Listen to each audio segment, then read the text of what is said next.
Excellent. Bon, ben, bonjour à tout le monde ce matin, par ce beau matin ensoleillé.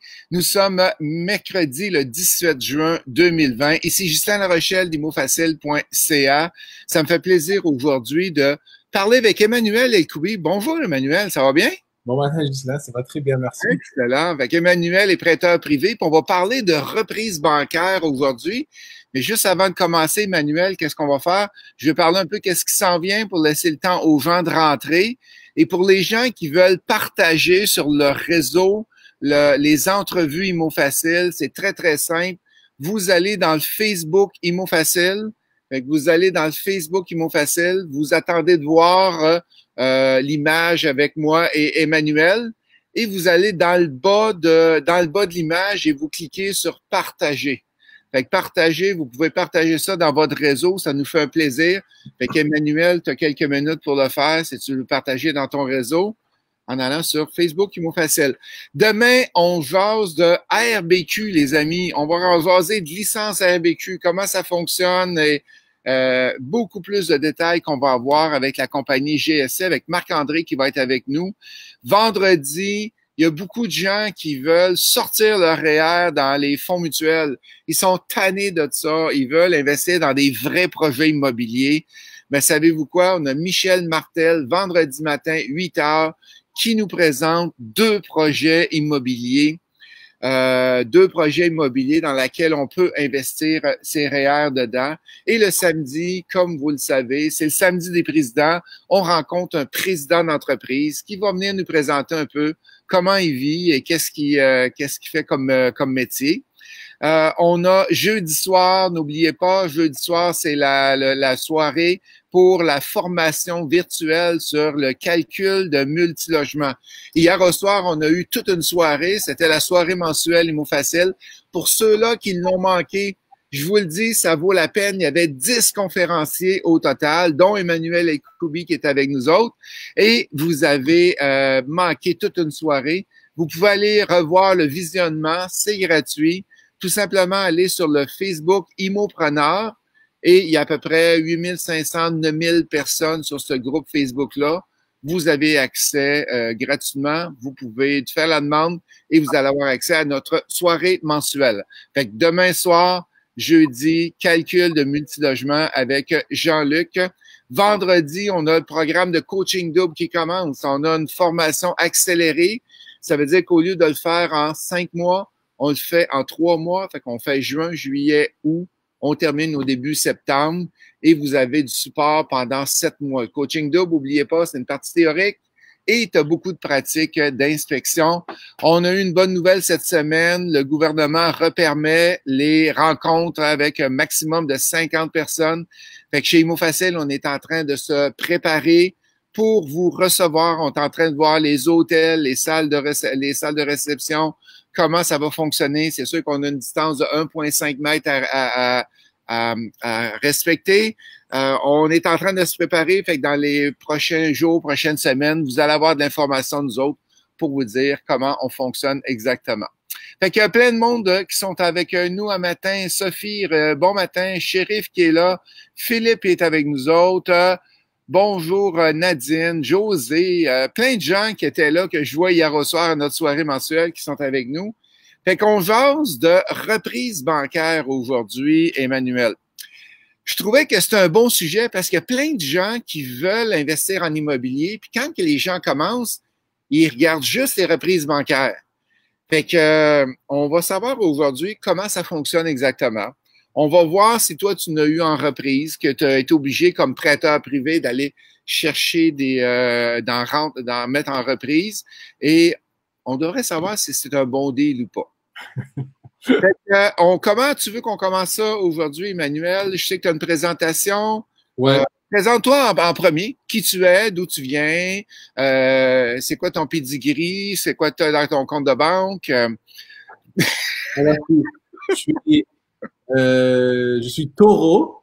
OK, moi aussi, je suis taureau. Voilà. J'ai 3 enfants et j'habite à Dollard-des-Ormeaux. Tu sais, j'ai commencé dans le financement en 2005. OK. Donc c'était à peu près 10 ans après après l'université. J'ai fait l'université à Concordia en commerce international et en marketing. J'ai travaillé peut-être 3 mois avec Merck Frost comme vendeur. J'ai pas aimé ça du tout. Puis ensuite, je suis rentré sur la bourse. J'étais un trader. Ah oui. Ouais, pendant 8 ans. Et puis, je commençais à avoir des cheveux blancs et de l'anxiété et des reflux d'acide. Alors, j'ai dit, c'est pas pour moi parce que je suis un gars safe et je joue beaucoup trop avec mes émotions. Alors, je suis rentré dans le financement hypothécaire. Alors, j'ai commencé avec Multiprêt, un peu comme tout le monde. C'est comme l'école pour apprendre. Et puis, ensuite, j'ai roulé ma bosse et puis, j'ai commencé à faire du prêt moi-même.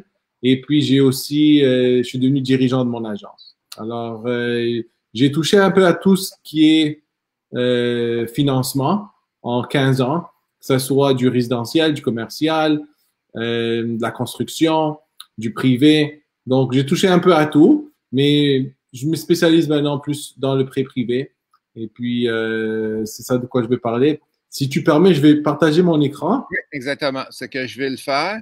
Juste avant de partir, il y a Akram qui nous demande, bonjour Justin, est-ce que pour le coaching double, le programme PACME du gouvernement est encore disponible? Malheureusement, non. Tous les budgets ont été écoulés. Mais si vous faites affaire avec Emploi Québec, il y a un autre programme qui paie 50% du coaching double. Et on a commencé à avoir des gens qui ont eu accès à ce programme-là. Fait que c'est chez Emploi Québec, vous allez voir, et il y a des programmes à 50% que la formation est payée. Fait qu'on y va avec la présentation. Fait que si tu veux le mettre en mode présentation, Emmanuel. Ouais. Puis comme vous le savez, comme tu le sais, Emmanuel, lorsque tu vas faire la présentation, je dois me retirer pour avoir la présentation en gros et que les gens puissent voir. Oui. On and off, je vais réapparaître parce que quand tu présentes, je peux pas parler, je suis plus dans l'affichage. Moi, je me vois plus, c'est correct? Oui, c'est correct. Fait que c'est correct. Qu'est-ce que je fais? Je me cache, puis fait que tu peux y aller. Gislain, si j'ai quelque chose dans les dents, tu me le dis, hein? OK, c'est bon. C'est bon, vas-y, Emmanuel. Alors, c'est ça, comme je disais, je dis canif suisse, mais tu sais, c'est un client qui m'a sorti ce coin phrase, comme on dit, puis je l'ai vraiment aimé. Donc voilà, c'est un peu tout qu'est-ce que je fais. C'est dans le financement, j'ai touché un peu à tout, donc j'ai beaucoup de services et puis ça m'aide quand je vais traiter mes dossiers et ça m'aide quand je peux donner des bons conseils aux clients quand ils cherchent du financement. Ok. Alors, moi, je représente Peel Capital Privé, donc c'est lui le prêteur privé dont je représente. Je suis le souscripteur aussi. On prête partout au Québec. Le prêt le plus petit qu'on va faire, c'est 50 000. Et puis, on va aller jusqu'à 5 millions. Donc, il y a un gros range là pour des investisseurs. On est principalement axé pour les investisseurs. Donc, tu sais, le prêt privé, c'est un petit peu cowboy au Québec, même au Canada. Pas beaucoup de réglementation. Et puis, il faut faire attention avec quel prêteur privé tu vas dealer avec. Il y en a qui sont spécialisés comme moi pour les investisseurs. Puis il y en a d'autres, c'est un peu plus des requins. C'est l'autre extrême où ils vont essayer de profiter de situations ou d'emprunteurs qui sont mal en point pour s'accaparer des propriétés de cette façon. OK? Alors moi, c'est vraiment pas mon créneau. Moi, je suis plus axé pour des investisseurs et j'essaye de donner tout le temps le meilleur service, le meilleur taux et les frais les plus petits possibles. Alors, comme on peut voir sur ma slide, je vais faire des prêts en premier, deuxième rang. Mes taux vont varier entre 8 et 12%. Et mes frais de dossier sont généralement, ils sont presque jamais en haut de 2%. OK? Et puis, mon terme minimum, c'est 3 mois. Donc, ça, c'est très avantageux pour des investisseurs, ceux qui font des flips, ceux qui ont besoin d'un prêt privé pour un temps, un petit laps de temps. OK? Alors, par exemple, un flip. Donc, un flip, en général, moi, je vais voir des clients, ils vont l'accomplir en 3 à 6 mois. Ça peut prendre entre 1 et 3 mois pour les rénovations. Et puis ensuite, dépendamment de comment on a bien ficelé le projet, est-ce que ça va se vendre rapidement ou pas, et l'appétit du marché. Donc, beaucoup de prêteurs privés vont vous geler pour 6 mois ou pour 12 mois. Alors, j'essaie d'avoir de la flexibilité à ce niveau-là. Maintenant, qu'est-ce qui va déterminer que le taux soit entre 8 et 12? Ben, ça va dépendre de ton projet, ça dépend de l'implication de l'emprunteur, ça va dépendre de combien de mises de fonds ils vont mettre. Donc, règle de base, c'est plus que je dois me mouiller, plus que le taux va être élevé. Tu sais, si je dois financer quelqu'un à 100%, plus les rénaux, plus ci, plus ça, ben, ça va jouer dans le 11-12. Si quelqu'un met une mise de fonds puis il fait ses rénaux dans le flip, ben, ça va tourner autour du 10. Si quelqu'un il veut mettre 50% down, ben, pas de problème, je lui fais à 8%. Alors, optimisation de multilogement aussi, c'est un autre gros morceau de mes prêts. Donc, par exemple, quelqu'un qui veut acheter un multilogement, surtout un investisseur, il cherche toujours à augmenter la valeur. Hein? Il cherche toujours à faire de la valorisation de ce qu'il achète. Il va essayer de trouver une propriété où les revenus sont bas, où les dépenses sont très élevées, et puis si on va chercher, ou peut-être il y a beaucoup de rénovations à faire, il manque des locataires. Souvent, ce qui arrive, c'est que quand on fait ce genre d'acquisition, il y a le financement traditionnel avec les banques ou avec des prêteurs, c'est dur à aller chercher le maximum. C'est dur à aller chercher un financement à 75 ou 85% quand l'état de la bâtisse, elle est de cette façon-là quand on l'achète. Alors, d'où vient le prêt privé? Donc, nous, ce qu'on va faire, c'est on peut ou financer l'acquisition et le client peut faire son optimisation et ensuite on peut le refinancer, ou on peut partager le financement avec une banque existante pour encore faire notre optimisation et le refinancer plus tard. Alors, le multilogement et le commercial, je les mets dans la même catégorie. C'est toujours vu aux yeux des banques selon des valeurs économiques et non des comparables vendus. Donc, nous, ce qu'on veut faire, c'est faire l'acquisition, aider à faire l'acquisition rapidement et en ayant des termes et des conditions pour des prix qui sont beaucoup moins contraignants que des banques, qui prennent beaucoup moins de temps aussi. Donc, quand on a une offre d'achat et puis il y a de multiples personnes qui sont en train de bider pour la même propriété, c'est sûr que si tu présentes une offre d'achat avec pas de conditions de financement et puis des délais très courts pour obtenir un financement avec un privé, c'est beaucoup plus attrayant aux vendeurs que quelqu'un qui doit passer 3 mois avec la SCHL. Est-ce que c'est le même cas des reprises bancaires qu'on va parler tantôt? Est-ce que les banques voient ça un avantage d'avoir un financement privé? C'est un avantage pour l'achat? Ben, pour les reprises bancaires, c'est toujours vendu, ce que je sache, c'est sans garantie légale. OK? Oui, exact. Donc, quand c'est vendu sans garantie légale, et puis moi, je présente ça comme courtier hypothécaire à une banque, automatiquement, ça veut dire on veut voir le rapport d'inspection. Okay?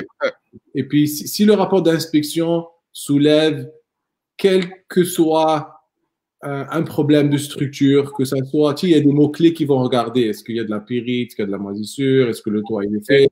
Et alors, quand on a une propriété qui est prise en reprise, souvent, elle est un peu délaissée.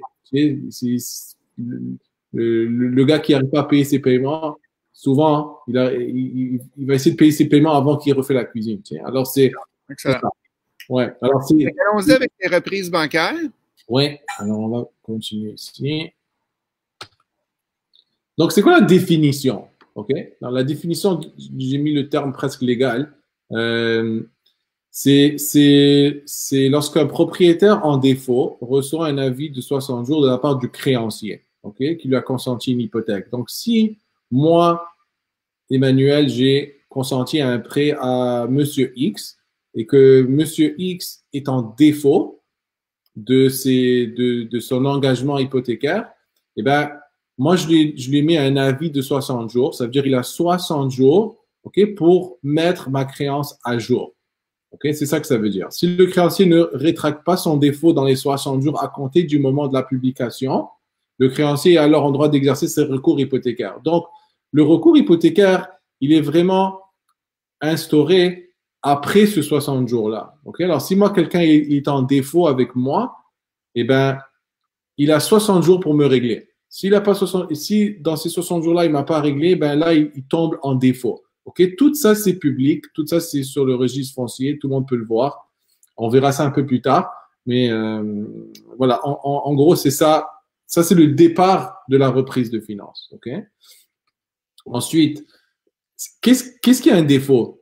En défaut de quoi? Hein? Alors là, j'ai mis des exemples les plus fréquents qu'on va voir. Alors, un, ça va être les retards de paiement hypothécaire. Alors, si quelqu'un n'est pas capable de honorer ses paiements hypothécaires, alors ça constitue un défaut. Tu respectes pas l'engagement que tu as fait devant le notaire où tu devais payer un montant X par mois. Donc, ça, c'est le premier. Maintenant, il va y avoir des cas où des créanciers ou des prêteurs vont être plus sévères sur ce retard en paiement. Alors, par exemple, une banque.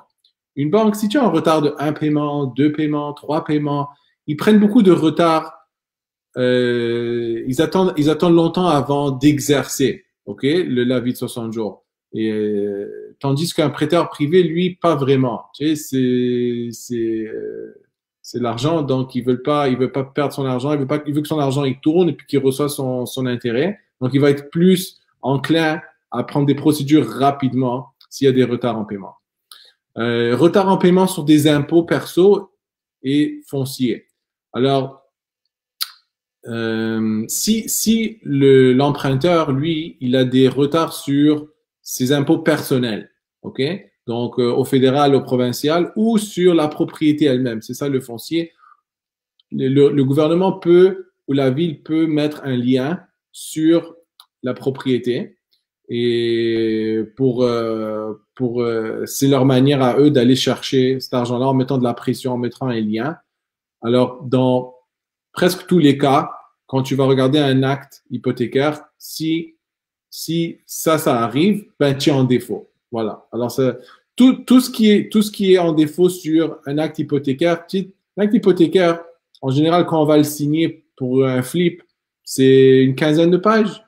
Alors, tu as peut-être 2-3 pages qui sont sur les termes et les conditions, et il y a une douzaine de pages qui sont consacrées au défaut. Alors, beaucoup de situations peuvent rendre ton hypothèque en défaut et ensuite le créancier peut ensuite lui exercer son droit pour se faire rembourser.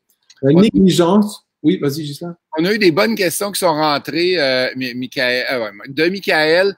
Emmanuel, avec les nouvelles règles SCHL, est-ce que nous pouvons sortir un prêteur privé? Par exemple, on achète avec un prêteur privé comme toi. Est-ce qu'on peut se financer avec la SCHL par la suite? Oui, ça change rien. Un prêteur privé, c'est un prêteur reconnu. Donc, ce que la SCHL, elle veut voir et ce que les banques ils veulent voir principalement, c'est parce que souvent, quand on fait du prêt privé, il y a des situations où il y a de l'intérêt qui est prépayé dans ce qui est négocié ou peut-être il y a de l'intérêt qui est payé en ballon à la fin. Ça, c'est les banques et la SCHL, ils n'aiment pas voir ça. Eux, ce qu'ils aiment voir, c'est que tu as un paiement constant. Donc, tant que tu payes, tant qu'on peut montrer une preuve que tu payes l'intérêt ou tu payes tes paiements, eux, c'est ça qu'ils veulent voir. Ils veulent voir une continuité sur les paiements. Excellent. J'ai un ami cardinal qui fait du bruit ici, désolé. C'est ça l'avantage d'être dehors. Nadine qui dit j'ai déjà contacté le notaire qui a publié l'avis de 60 jours dans les 48 heures et la maison était déjà vendue. Y a-t-il un moyen de le savoir avant l'avis? Ouais, ben ça, tu sais, ça, c'était quelque chose qui a été en douce, hein. C'est-à-dire que il y a eu un défaut, il a été publié, mais il a pu avoir des conversations à l'avance entre le créancier et quelqu'un d'autre où il dit, écoute, moi j'ai une créance qui est en défaut. Et puis là, je vais exercer mon avis de 60 jours. Mais ça, il le fait quand même pour être techniquement légal, OK? Parce que pas juste vendre la propriété comme ça ou avoir un arrangement. Il doit exercer puis ensuite le faire. C'est Alors, mieux de le faire. ouais, c'est un peu comme quand on voit des listings vendus en 24 heures. Ouais. OK. Ouais, ouais. On a Christian qui demande, est-ce qu'un prêteur privé est obligé de faire un rappel avec un avis de 60 jours ou il y a une autre méthode qu'il peut utiliser ou c'est à sa discrétion? Comment ça fonctionne? Ben, les prêteurs qui utilisent les droits légaux qui sont consentis par le Code civil du Québec, c'est ça qu'il faut faire. Maintenant, comme tu me vois, moi, j'ai pas des gros muscles, j'ai pas des bâtons.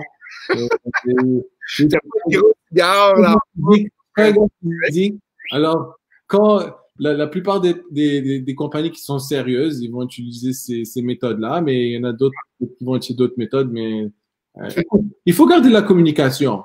OK? La meilleure chose, moi, ce que j'ai vu, c'est sûr qu'il y aura des situations des fois où quelqu'un ne peut pas payer un mois, ou il y a eu une erreur. Ça se comprend et ça s'explique. Alors, tant qu'il y a de la communication, c'est bon. Mais c'est lorsqu'il y a un bris de communication et de confiance, c'est là que ça devient touchy. Puis, excellent. Fait qu'on va continuer parce que tu as plusieurs slides aujourd'hui. Fait que je me retire, je te laisse continuer. Alors, un autre exemple de défaut, c'est la négligence d'assurer la propriété. Ça, c'est super important, OK, pour un prêteur. Un prêteur, lui, il aime faire dodo la nuit, savoir que s'il y a un feu, s'il y a quelque chose, la propriété, elle est assurée et puis que lui, il est le créancier qui est sur la police d'assurance. Donc, quelqu'un qui oublie de payer sa police d'assurance ou qu'il n'a pas renouvelé, alors ça, c'est des instances où ça peut créer un défaut et un problème. Négliger d'entretenir la propriété. Donc, l'emprunteur, le client, lui, il est supposé garder la propriété dans un état au moins la même chose que quand on a fait le financement. Si c'est délaissé, puis c'est délabré, puis on peut prouver qu'il y a eu la grosse négligence, ça peut être un défaut aussi. Okay?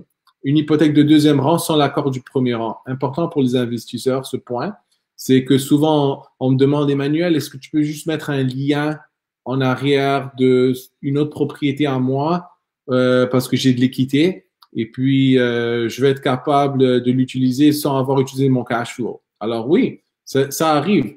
L'affaire, c'est qu'il faut vérifier avec ce créancier-là sur l'acte si ça cause un défaut pour lui. OK? Alors, dans le passé, les gens ne faisaient pas vraiment ces vérifications. Puis, tant qu'ils payaient leurs hypothèques à temps avec banque XYZ, ça percevait même pas. Ça percevait même pas qu'il y avait un lien. Et même s'il y en avait un, puis s'en apercevait, tant que tu payes ton hypothèque, vous n'allez pas faire des recours légaux pour ça. Cependant, dans les multilogements, ça a un gros impact. Alors, par exemple, j'ai un client qui a un 50 duplex, puis il a une grosse hypothèque assurée à CHL, et puis là, 2 ans plus tard, on veut aller chercher un deuxième rang. Il met un deuxième rang avec un autre prêteur qui n'est pas le prêteur existant. Hop là, 3 mois après, il reçoit un coup de téléphone, il dit tu dois rembourser ce 800 000 tout de suite, sinon, ben, tu es en défaut. Alors, il faut faire attention quand on est dans des gros montants là, ils font attention, les prêteurs font attention. Quand c'est du résidentiel, pas trop souvent, mais c'est bon de mentionner. Souvent dans les actes, c'est écrit, c'est pas écrit que tu peux pas, mais c'est souvent écrit que tu dois aviser. OK? Alors, il faut qu'il y ait le consentement du créancier en premier rang pour mettre quelque chose en deuxième rang. Donc, il y a 4 types de préavis d'exercice. OK? Il y en a 4. Donc, c'est-à-dire que si quelqu'un est en défaut, et puis là, moi, je dois décider quel type de préavis d'exercice je vais utiliser pour essayer de me faire rembourser, il y en a 4. Okay? Alors, le premier, c'est la prise de position en fin d'administration. C'est pas souvent utilisé par des prêteurs privés, celle-là, parce que ce que ça veut dire, c'est que ça donne le droit au prêteur d'administrer la propriété à la place du propriétaire actuel, celui-là qui a la créance. Okay? Il trouve des raisons que c'est mal géré, que l'argent qui est généré par cette propriété-là, elle n'est pas remise dans la propriété, elle est utilisée pour autre chose. On peut penser à des gens qui sont des gamblers, alors des gens qui vont prendre l'argent puis ils vont l'utiliser ailleurs et donc la propriété va se délaisser. Puis là, elle va se dégrader, l'argent va pas être réinjecté là-dedans. Donc, on peut utiliser, tu gardes la confiance avec le prêteur, mais avec l'emprunteur, mais tu veux l'administrer maintenant à sa place. On va pas trouver souvent ça dans le prêt privé, mais dans des grosses hypothèques, oui, on va le voir. Okay? Parce qu'on ne va pas nécessairement rentrer directement dans des procédures fâcheuses comme la prise en paiement. La deuxième, c'est la prise en paiement. C'est la plus fréquente que moi je vais voir et c'est celle que moi je vais utiliser. Alors, ça, c'est si quelqu'un est en défaut. Donc, moi, le recours que je vais avoir, ça va être de reprendre la propriété en paiement pour l'hypothèque qu'on a octroyée. Donc, si on a octroyé une hypothèque de 200 000 sur une propriété de 300 000 et puis qu'on a eu un défaut, alors, tu sais, on doit attendre nos 60 jours. Ensuite, on passe par un avocat pour aviser la ville qu'on va reprendre la propriété. Puis, il y a un délai en général ça dépend de la ville, mais je dirais autour de 6 mois, 6 à 9 mois, une fois qu'on passe devant le juge. Et puis, la façon la plus facile de s'en débarrasser, c'est d'avoir un délaissement volontaire du proprio. Mais si lui, il veut fighter, ben, il faut aller devant le juge. Et puis ensuite, on aura notre jugement. Un autre type, c'est la vente par le créancier. Donc, si moi, j'ai pas envie de reprendre la propriété, ça me tente pas parce que je veux pas la revendre ou whatever, je veux juste avoir ma créance. Donc, il y a la vente par le créancier. Okay? La vente par le créancier, c'est le créancier qui va vendre directement la propriété lui-même. Okay? Mais il a quand même le droit, il a quand même l'obligation de le faire selon une valeur marchande qui nuit pas au débiteur. Ok? Alors, ça veut dire que si la propriété, elle valait 300 000, puis que mon prêt, c'est 200 000, je peux pas la vendre à 200 000 parce que c'est pas fair. Il faut que je la vende au prix du marché. Je peux faire une nouvelle évaluation. Ça peut aller aux enchères, mais je veux dire, il faut la vendre de façon à que ça protège un petit peu le débiteur. Okay? Ça, c'est la vente par le créancier. Puis si on ne veut pas faire ça du tout, puis on ne veut pas se mêler de ça, on peut le faire par le biais d'un avocat et puis des agents immobiliers. Alors, une fois qu'on obtient notre jugement, ça s'appelle la vente sous contrôle de justice. Donc, c'est une équipe ou des avocats mélangés avec des agents immobiliers que eux, ils vont se charger de faire la vente. Alors, on voit ça le plus souvent avec les banques, hein, parce que les banques, eux, ils veulent pas salir leur nom, ils veulent pas avoir de la mauvaise publicité ou ils font la prise en paiement, c'est-à-dire qu'eux, ils ont repris une propriété d'une vieille madame qui payait pas parce qu'elle était malade. Tu sais, alors, ils veulent pas cette publicité-là. Alors, ils se disent, écoute, elle n'a pas payé, on a fait les procédures légales, puis là, ça s'est vendu au prix le plus haut qu'on pouvait avoir à travers des agents. Et puis, la madame recevra la différence entre la dette et les intérêts incourus et les pénalités. Et elle pourra garder quelque chose. Ça, il y a un autre cas aussi de vente sous contrôle de justice, c'est quand les banques voient qu'il n'y a pas beaucoup d'équité. Oui. Dans ce cas-là, les banques vont être capables de poursuivre l'ancien propriétaire. Oui. Parce que, tout simplement, la banque ne peut pas poursuivre l'ancien propriétaire. C'est un règlement de dette qui a lieu là. Exact. Fait que la différence. Excellent, c'est bon. On lâche pas, on continue. Merci. Alors, la reprise, ça vaut la peine. Tu sais, c'est ça. Comme tu dis au début, il y a beaucoup de jeunes investisseurs ou des newbies qui vont essayer de se garrocher là-dessus. Alors, il faut vraiment faire attention. J'ai mis des astérix. J'ai mis comme 6 astérix. OK? Alors, pourquoi? Parce qu'il faut voir s'il y a suffisamment d'équité. C'est la première chose qu'il faut voir.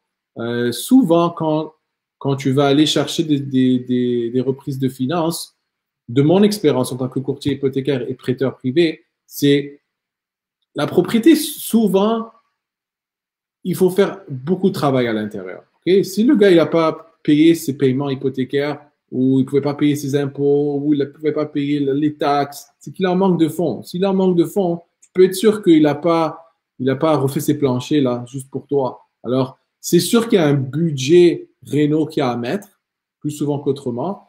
Et aussi, c'est quoi la dette versus la valeur que tu peux l'acheter, right? Alors, de nos jours, c'est pas comme il y a 30 ans. Les critères de financement, ils sont beaucoup plus moins stricts. Comme ils sont devenus un peu plus stricts ces temps-ci. On se comprend, mais je veux dire, si on regarde ça comme à vue d'oiseau, si on veut, c'est quand même très loose, ok? Et puis jusqu'il y a 10 ans, on pouvait financer sur du 40 ans, on pouvait financer jusqu'à 100%. Alors il y a un moment pas trop loin dans le passé, on pouvait aller chercher le maximum, on pouvait aller tirer le maximum d'une propriété pour aller chercher du financement si on avait un problème. Alors, à part les prêteurs privés, il y avait des prêteurs B, des prêteurs B qui prêtaient jusqu'à 110% des valeurs. Il y a des prêteurs comme c'est Citi financière qui va te laisser faire des prêts à 25, 30 000 derrière une propriété qui est déjà financée à 80, 85%. Alors, faut faire attention. Faut vraiment étudier si on arrive les comparables vendus d'une propriété qui est pas rénovée. OK? Et ensuite, rajouter le budget des rénovations, rajouter le budget des frais transactionnels. Donc, il faut vraiment faire bien ces calculs. C'est sûr que si tu trouves quelque chose où il y a c'est financé à 50%, ben là, oui, c'est sûr que ça vaut la peine. Mais il faut faire attention dans les reprises de finances que tu as assez d'équité pour honorer les rénovations et tout. Et on verra ça dans un exemple à moi personnel. Tout le monde peut se planter. Hein? Je suis pas celui-là qui est parfait. Donc, tu vas voir. Puis, c'est un marché très compétitif. OK? La reprise de finances. Quand on va chercher des reprises de finances d'agents, ben, c'est sûr qu'il y a une tonne de gens qui le cherchent. Et puis, eux, ils vont passer souvent par des offres cash ou des offres avec des prêteurs privés comme moi pour se l'accaparer. Alors, c'est sûr que si l'intention de la personne ou de l'investisseur, c'était, ben, j'ai pas beaucoup de propriétés, donc je vais essayer de le faire à travers une banque, puis je vais mettre mon 5%. Non, il n'y a pas. Souvent, les propriétés qui sont en reprise de finances, la SCHL, c'est pas son truc. Donc, il faut mettre au moins un 20%. Donc, c'est pas un prêt qui est assurable. C'est un prêt conventionnel. Et la banque, 100% qu'elle va demander un rapport d'inspection. Puis, si le rapport d'inspection, lui, il sort n'importe quel bébel qui leur fait peur au niveau de la structure, ok, que ce soit, comme j'ai dit, la moisissure, élevage de marijuana, des problèmes avec l'électricité, la plomberie, n'importe quoi, les drains français. C'est pas des choses qui coûtent très cher, mais pour la banque, elle se dit, c'est pas un bon gage. C'est ça le terme qu'ils vont utiliser. Alors, même si tu as un bon crédit, même si tout est beau de ce côté-là, au niveau de l'emprunteur, personnellement, il faut que la propriété elle soit un bon gage pour la banque. Alors, ça va passer par du privé ou du cash. Puis ensuite, une fois que c'est restauré, là, tu pourras le revendre sur le marché ou le refinancer. Donc, je mets ici, c'est bon d'essayer d'intervenir au début du processus. OK? Alors, quand on est à la fin du processus, quand je dis à la fin du processus, c'est que déjà une banque ou un créancier a essayé de... C'est-à-dire que le créancier, il a vu que ça valait pas la peine de faire la prise en paiement, numéro 1. Il n'y avait pas assez de jus. Donc, il a dit, je vais faire la vente sous contrôle de justice ou la vente moi-même. Donc, il a mandaté une banque ou un créancier a mandaté des agents puis immobiliers et des avocats pour le vendre lui-même. Donc, tu es rendu à la fin du processus. Donc, c'est mieux d'être là quand il y a l'avis de 60 jours qui sort. Alors, j'ai mis ici en parenthèse 2 sites où on peut le faire. C'est Mon Prospecteur et JLR. C'est des sites qui sont super bons. Et là, tu peux setuper, si tu veux, tes critères de recherche pour des endroits spécifiques. Et puis, dès que l'avis de 60 jours il sort, eh ben là, tu peux voir c'est quoi la raison de l'avis de 60 jours. Est-ce que c'est à cause qu'il est en retard avec ses taxes? Est-ce que c'est à cause qu'il est en retard avec son hypothèque? Est-ce que là, est-ce qu'il est en retard avec, est-ce qu'il a un lien de construction? Alors, tu t'abonnes à ces sites-là et puis tu reçois tes notifications. Et puis, dépendant de tes connaissances de l'endroit et de la place, ben, tu peux essayer d'approcher les propriétaires de la maison pour leur dire, écoute, moi je suis investisseur ou je vais acheter ta maison ou peu importe. Et souvent, on peut trouver un terrain d'arrangement entre eux et l'investisseur où ça peut être plus bénéfique de l'acheter de cette façon-là. Donc, si on peut passer directement avec le débiteur, c'est la meilleure façon. C'est la meilleure façon. Parce que tu vas éviter les frais connexes et tu vas éviter les autres intervenants que eux ils vont piocher dans l'équité puis les valeurs. Ça, c'est la meilleure façon de le faire. Alors, je vais montrer un exemple ici. Ça, c'est un exemple à moi personnel. OK? On avait fait un précis. Ceux qui savent pas c'est quoi ça, c'est ce qu'on voit au registre foncier. Quand on va au registre foncier, puis on veut voir l'index d'immeuble d'une propriété, on va voir, excuse-moi Ghislain, mais je vais regarder vers le haut parce que c'est beaucoup plus grand et au milieu, je vois c'est très petit. OK? Alors, on va voir qu'il y a eu beaucoup de liens et de choses qui sont arrivées depuis 2017 sur cette propriété-là. Alors, c'est un duplex qui est sur la rue McLean. McLean, c'est Côte-des-Neiges, c'est dans le coin de Décarie et Plamondon, par là-bas. Donc, c'est quand même un bon emplacement. C'est des constructions des années 50.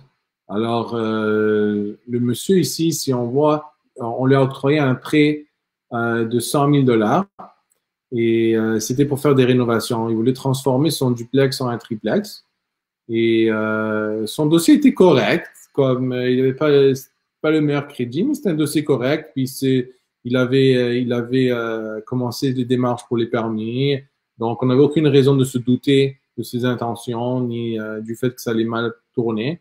Il avait déjà d'autres propriétés et puis celle-là en particulier. Il avait hérité de son père, puis ensuite il avait perdu son emploi, il a eu son premier financement avec un autre privé, mais un privé que je connaissais, et puis il m'a demandé d'aller en deuxième rang, je dis il n'y a pas de problème. Alors ce qui est arrivé, c'est qu'on a fait le prêt en décembre, et en janvier, premier paiement qui saute. Hop, ok, alors déjà c'est pas un bon signe, mais on garde la communication.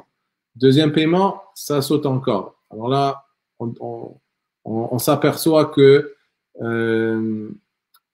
en même temps qu'on a eu notre deuxième paiement qui saute, le premier créancier, lui, il a mis un avis de 60 jours.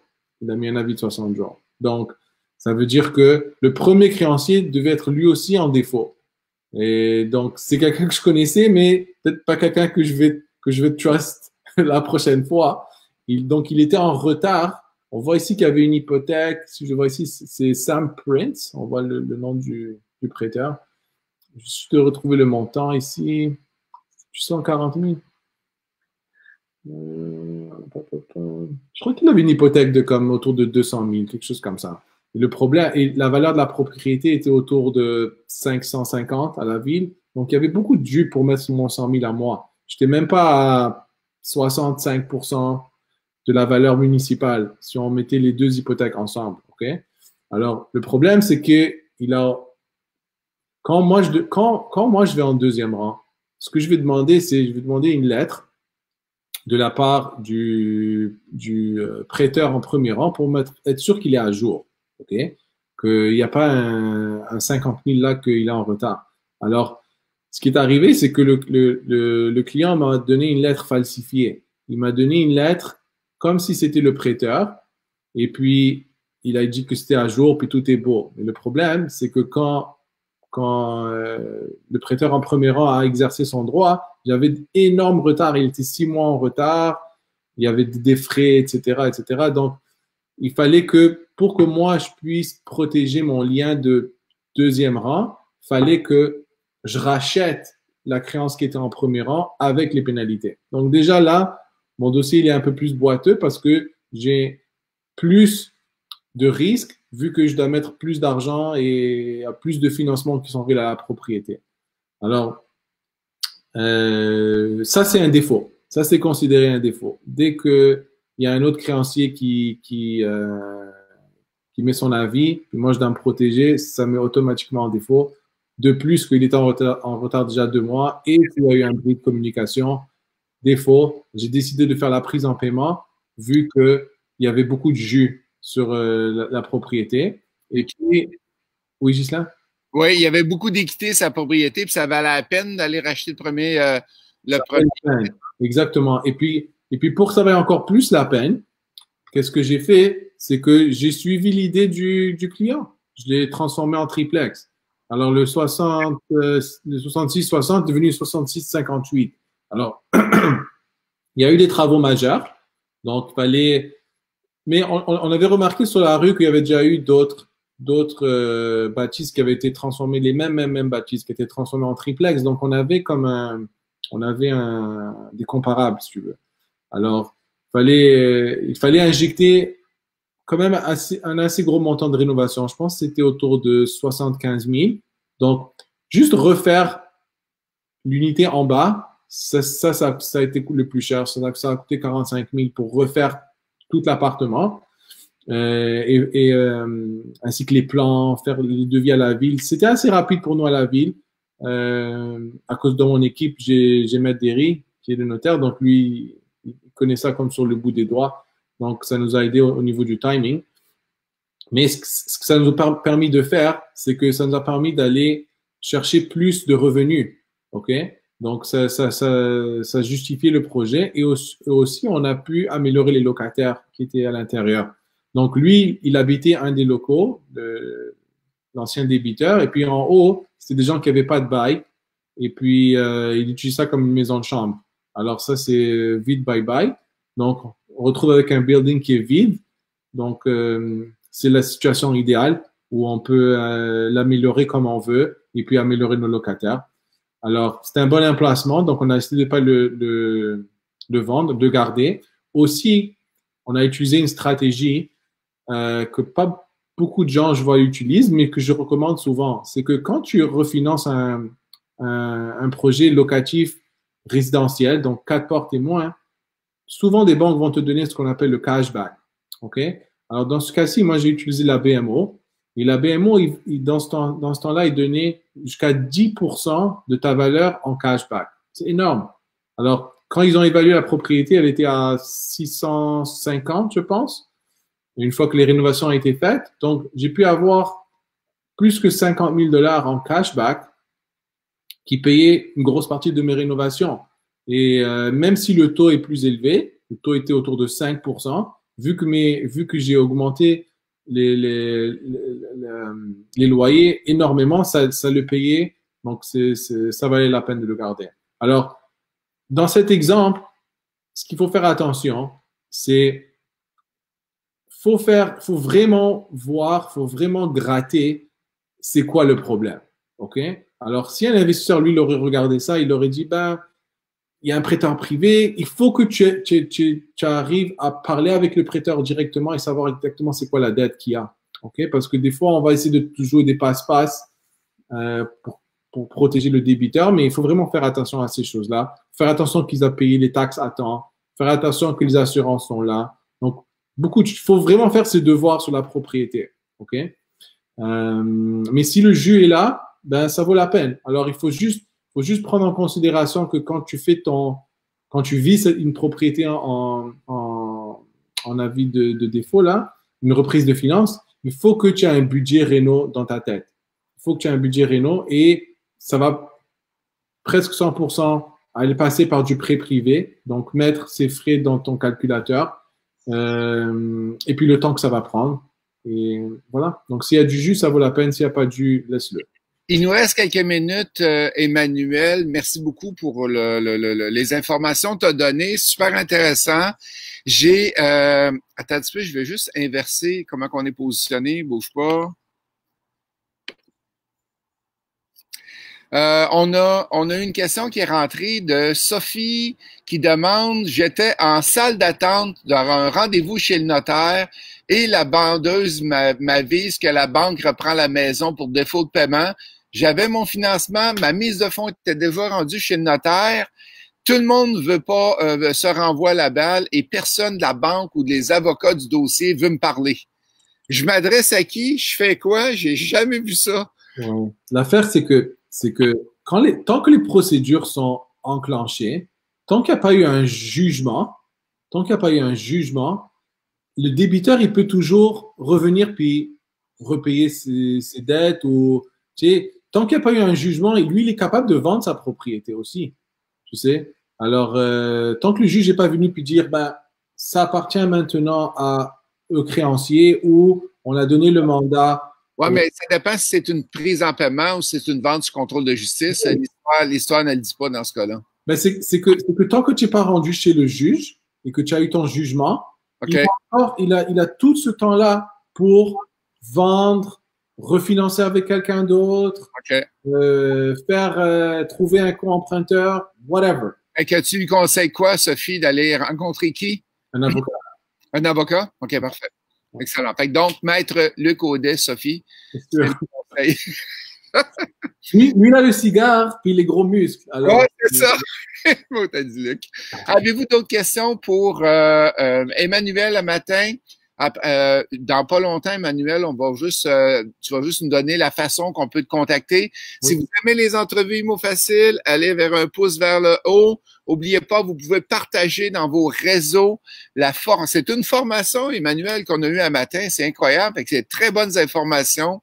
Et merci du partage. Si vous avez des questions, c'est le temps de le demander. Juste en attendant les questions, si tu veux nous dire comment on peut te contacter pour les gens qui ont besoin d'un prêt. Je vais remettre sur le screen mon... Excellent.